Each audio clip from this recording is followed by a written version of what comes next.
Everybody get up.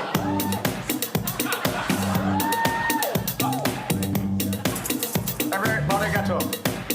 Hey, hey, hey. Hey, hey, hey. Hey, hey, hey. If you can't hear what I'm trying to say, if you came here for the same thing, maybe I'm going deaf, maybe I'm going blind, maybe I'm out of my mind. Okay, now he was close, tried to domesticate you, but you're an animal. Baby, it's in your nature, just let me liberate you. You don't need no letters, that man is not your maker. And that's when we'll take a good girl. I know you want it, I know you want it, I know you want it, you're a good girl. Can't let it get past me, you're far from plastic. Talk about getting blasted, hey, these blurred lines. I know I'll fix you, I know I'll fix you, I know I'll fix you, you're a good girl. The way you grab me, must want to get nasty. Go ahead, get at me. Woo. 3 and 4. Is this the break? I don't know. Hey, hey, hey. Hey, hey, hey. Hey, hey, hey. I think this is it. Yes. Oh, okay.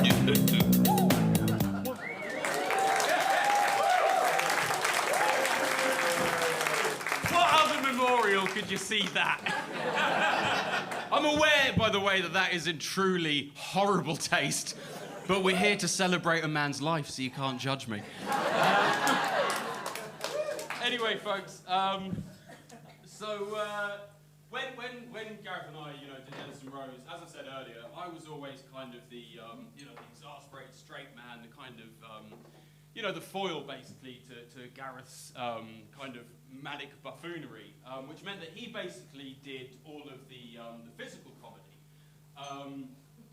He'd leap about the stage, he'd dance, he'd climb on top of things, he'd clamber all over the audience, and I don't think I ever gave him enough credit for how difficult that shit is, to be honest, and I feel bad about that now.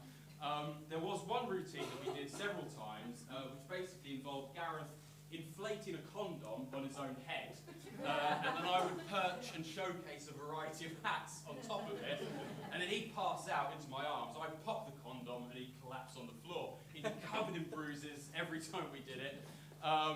But in the nature of solidarity to Gareth, I think it's only fair that I attempt to inflate a condom.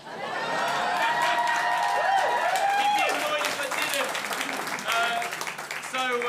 Carly, can we please have the moving ballad for this? I tried this at home, didn't manage it once. Let's see how it goes.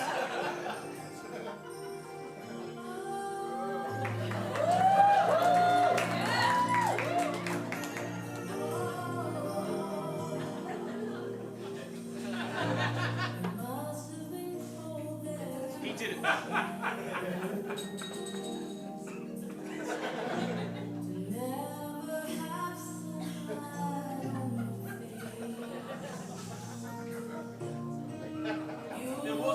I watched him enough times, I shouldn't be. He had a smaller head than me, though.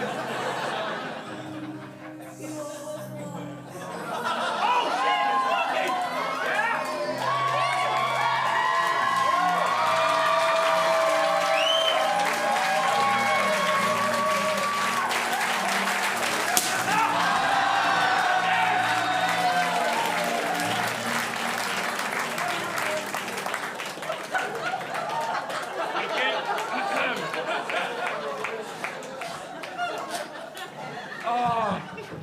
Fucking head stinks of spermicides, that's horrible. Again, no.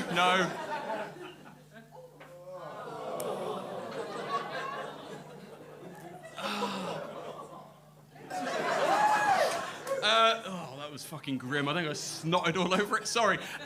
Anyway, folks, as mentioned before in the night, Gareth last year took Chicken Man to various festivals, and I'm told audiences loved it. Unfortunately, I was never actually able to watch Chicken Man live. until tonight. Folks, please give a warm, warm welcome to not the original, but a damn good version of Chicken Man.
It should be noted that originally when Gareth did it, he would hurl eggs at the audience, but we didn't get clearance from the venue.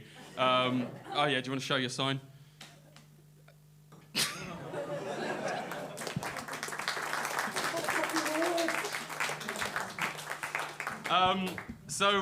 Please welcome onto the stage next. Fuck off, chicken man.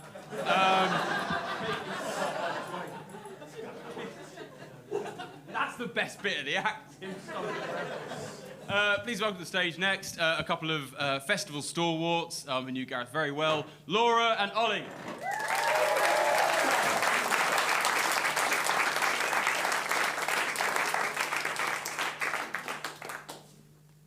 Hello. Hello, everyone. This is Laura. I'm Ollie. We're also Rimsky and Handkerchief occasionally, and known for cycling around our large musical instruments. And then out of that came the festival stage venue, which is where our story with Gareth begins. Where was it? Maybe 2015, I think, I first met Gareth at Boomtown. Yeah, I think Paul brought him round, as he was saying earlier, on one of their little rambles around the psychedelic playground that is Boomtown. And so, yeah, I think I threw him off the stage when he first came into the venue. He was unpredictable and...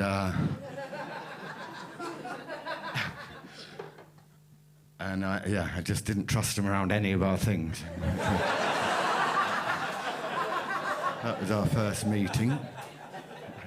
The following year, he came back and, started to really settle in and spend more and more time in the venue. Just kind of observing he was a presence there. And then I think possibly the next year he asked to DJ, which he did, as a DJ Mango Jackson. And so that was Boomtown, and yeah, he seemed to really get it, what we were up to in there. A kind of ramshackle venue with bits of, all sorts lying around. Do you want to say something?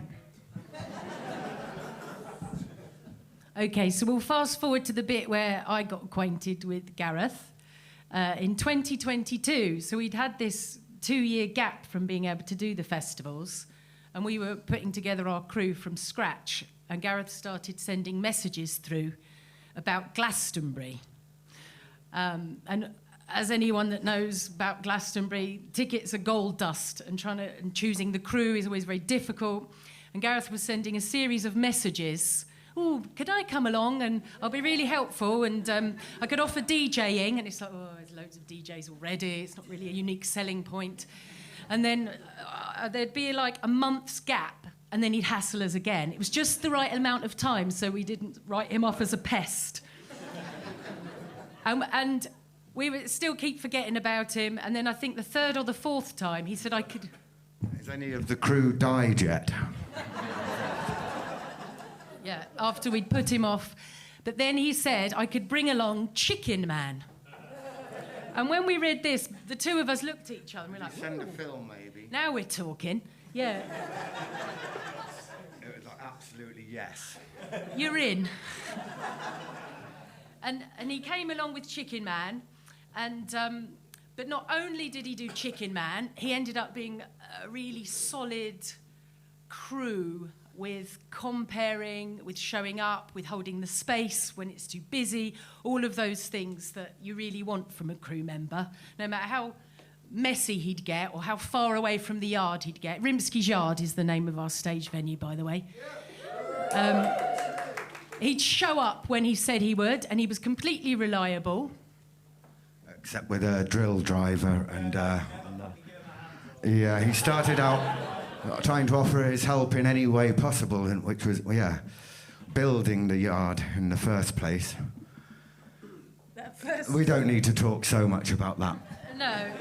We said, look, Gareth, it's good enough just front of house. You don't need to build the yard. And one thing I'd like to praise Gareth for was his poetry. I don't know if you know that he was an avid poet. On the yard, he would stand up and he would deliver his poems. And we had a bit of footage, but we were a bit late, so we can't show it. But it was stunning, kind of deadpan announcement type poetry, wasn't it? I think he was a. Yeah, I seem to remember something about the train announcement, and he'd say, "Now can all the people that are like high achievers come, and now all the people of little or no consequence, followed by all of the people that have a minus fiscal deficit as people." Oh. I think that was it. Something. Oh, thank you, Ollie, for remembering that. But yeah, it wasn't good enough just to have been a rip-roaring success as Chicken Man. The following year, he wanted to prove himself further. And so he started to think about an act. He was going, I've got this Daredevil act brewing, which was Le Danger. Did anyone see Le Danger? OK, put you in the picture then. He had a red cape, skin-tight red leggings, Spandex one-piece. crash helmet. And a kind of like faux big endowed thing. His knob was sticking out, wasn't it? Well, the first time he put the costume on it was, but the second time then his other one was sticking out more. Yeah. Le danger. And I seem to remember that he offended my daughter's partner's lesbian sister by going up to her and saying, I'm going to get you to turn over to... You're going to turn to the other side. And she was really offended. We thought it was really funny. So we could leave him comparing front of house, being Le Danger, for ages while we got our shit together backstage. He was absolutely reliable support, wasn't he? And filled in all the gaps for us. And suddenly he was an integral member of the crew, just like that. And so, should we tell them just a few things that Le Danger did, apart from the... His main act was to get a bald man out of the audience and sit them down. He would take off his superhero cape, put it round like a barber does, and then he'd get out the shaving foam and he would proceed to design a hairstyle on the bald man out of the shaving foam. Like Elvis with sideburns was one of the favourites. Yeah, he'd sculpt the hairstyles, but he didn't always go well. There was one occasion where there weren't any willing bald men in the audience, and so we had to kind of cajole someone that was nearly bald, yeah, to come out of the audience, and he ended up with this kind of like, all right then, I'll sit down, you know. Who was he? What was he like, Penny? Daughter Penny's over there. She was there. That guy. Yeah, that sort. That sort. And he sat him down and he wouldn't sit still, and the shaving foam ended up all the way around his face, and he was trying to force him to sit down. He wanted to sit up and he was getting a bit argy-bargy. And he managed to get through the act and it wasn't really a hairstyle, it was all over his face. And then the guy got a bit nasty and he got the shaving foam and he like put it in Gareth's face. And then after the act, Gareth kind of thanked him and kissed him. And he went away and thought it had gone well. He went backstage. Oh, yeah, that went well. And then meanwhile, this guy, he came and he... What happened, Penny? Come and tell us. Come and tell us. This is Penny and her partner Cole, really good friends with Gareth. Come and tell us, Penny. And they saw it all, didn't you? Yeah. Laura's daughter, friend of Gareth, and person of Rimsky's Yard. And Gareth's the reason why I had to deal with this very angry northern man at Kendal Calling. I was just walking backstage. Gareth was actually with my now wife, you know, having a nice time. He wasn't actually backstage. And this man came strutting over, very angry, towards me. I was like, what are you going to do then? You're just going to leave me with all this shit down my neck? What, you're just going to do this to me? I'm going to call head office. I'm going to get you shut down. And I was like, oh, I'm so sorry. Come over here and wash yourself. And we had an empty water butt because the tap was really far away and no one could be bothered, including me. And we had no paper towels. I had nothing. So I kind of beckoned over a tall man to come and protect me from this scary northern lad. I ran away, went over to Gareth and said, Gareth, there's a very angry man backstage. Immediately, he was really upset. He was just like, oh my God, what? Because, you know, he is a jokester. He's very naughty, but he means well. And he doesn't want to upset anyone. So he came back, and this man was in a right state. He was just, you know, effing and blinding and threatening and about to call people. I don't know who he was going to call, but someone very important. And Gareth just really calmed him down. He was just like, I'm so sorry, mate. You were such a good sport. It wasn't meant to go like that. You were meant to be bald. It doesn't work with a bit of hair. Look how much hair you've got. And, yeah, he really calmed him down. So much so that the man sent him a Facebook message the next day and said, sorry for being a dick. So...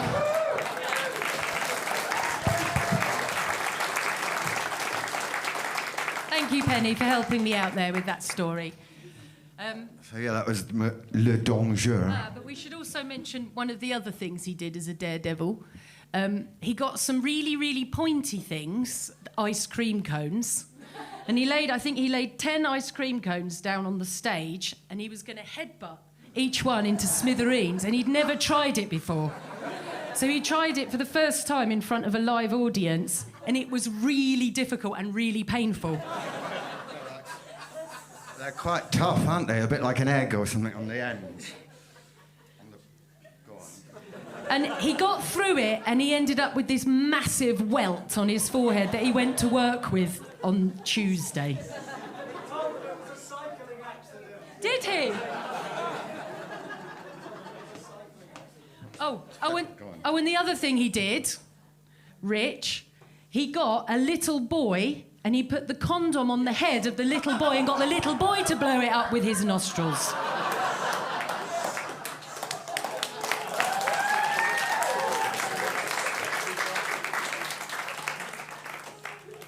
Well. But I think something more should be said about Chicken Man, which was turned into the star act, really, in the Yard on the first year, and then he brought it back what was 2023, and it brought the house down. It was the biggest cheer of the whole festival, and he took it up to the Rabbit Hole stage, and it was the same there, I think. And everyone was asking, well, this year, where's Chicken Man? So this year's Glastonbury was, yeah, we missed him such a lot, didn't we? Yeah, definitely. Not just his comedy genius, let's just say, but also his heart. You know, his transparency with feeling and his sweetheart that I can see standing in front of me. When I think of Gareth, I think of him looking at me with earnest eyes, open, sweetheart, and just straightforwardly like that, with no bullshit. Yeah. Thank you, Gareth. We feel very lucky to have caught that last bit with him. Thank you, Gareth. Everyone, thank you, Gareth.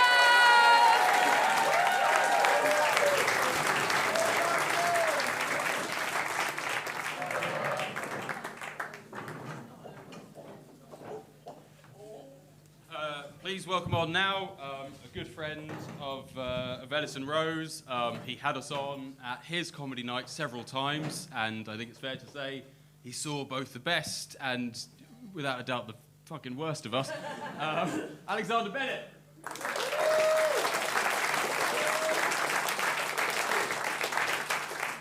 A lot of people have come on and apologised for not being a comedian. I'd like to be the first to come on and apologise for being one. I'm really enjoying this because it is in the spirit of Gareth. It's the only memorial event I've ever been to where someone ordered a round of Jaeger bombs in the interval, which speaks to the man. I did have Ellis and Rose on at my night against other people's advice, and because Ellis and Rose occupied an interesting space in comedy because they did lots of festival gigs, lots of cabaret gigs, but people in comedy are very scared if it's not just one person talking into a microphone and they go, oh fuck, there's two of them, and we don't understand the small one.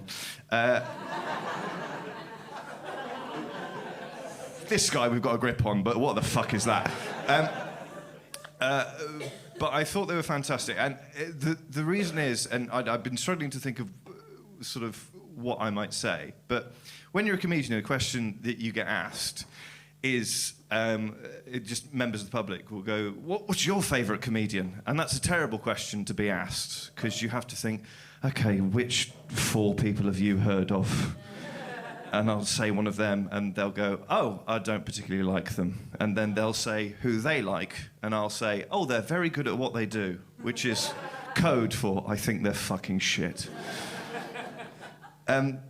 The answer is I have lots of favourite comedians, because if you love comedy, that is a natural part of that. I have lots of favourite comedians, and my favourite comedians are people who are themselves, and who they are is their own thing. They are themselves, and there is nothing quite else like them. And that comes from 2 different places. It can come from being really inventive and playing with the form of what comedy is and doing weird and interesting things. And the other place it comes from is just being yourself and just opening yourself up to be truly that part of you, that really inner part of you, and exposing that to other people. That's the 2 places it comes from. And I think Gareth did both of those ends really, really well. So I think Gareth would cream himself if he knew that people were coming up to say nice things about him. And that's the nicest thing I could think to say about Gareth. Thank you all for being here.